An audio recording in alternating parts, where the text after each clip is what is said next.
This is Inside Indiana Business Radio on demand for Thursday, November 14th, 2024. I'm Gary Dick. News that Westfield's Chatham Hills has been selected to host the Live Golf Tour's 2025 Individual Championship next August is viewed as a potential economic bonanza for Indiana's fastest-growing city. Westfield Mayor Scott Willis says the three-day event is expected to attract more than 25,000 visitors and nearly 4,000 hotel room nights. Low estimates are around the 21 million mark, with higher projections reaching as much as $29 million. This kind of impact will ripple throughout our local economy. Ball State University's plans to revitalize the village next to its campus will today take a big step forward. The university will break ground for a new performing arts center and the Cantio Hotel.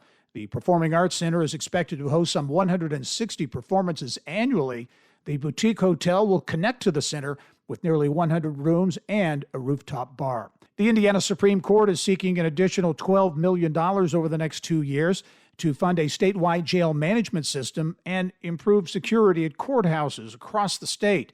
All 5 Indiana Supreme Court justices attended the hearing with the State Budget Committee on Tuesday as lawmakers prepare to craft a new 2-year state budget in 2025.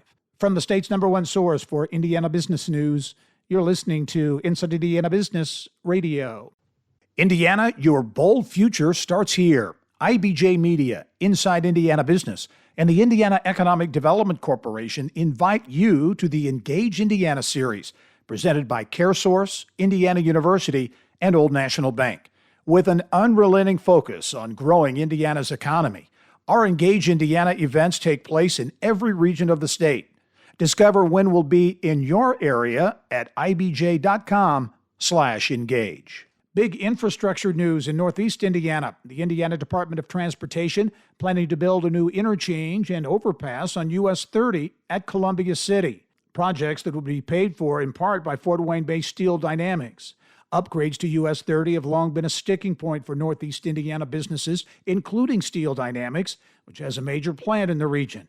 Governor Holcomb says INDOT and Steel Dynamics, one of the largest steel producers and metal recyclers in the country, will split the cost of the projects, but did not specify a price tag for the project or that split. A group of 7 farm credit unions is chipping in on a big donation to the beloved Lake State Dairy Center at Fair Oaks Farms. Marek Mazurek has more about the Jasper County Institution's educational plans. The Lake States Dairy Center, a nonprofit educational affiliate of Fair Oaks Farms, will receive a $2.7 million contribution from 7 financial institutions to help further its mission.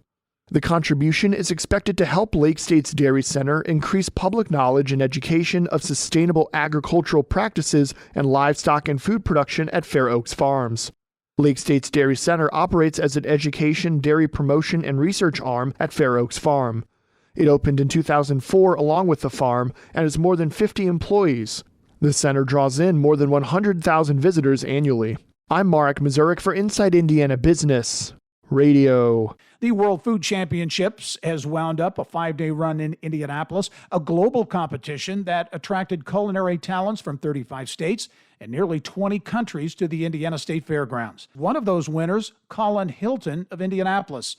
The 12 winners will head to Bentonville, Arkansas, where they will compete for an additional grand prize of $150,000. This is Gary Dick for Inside Indiana Business Radio on Demand.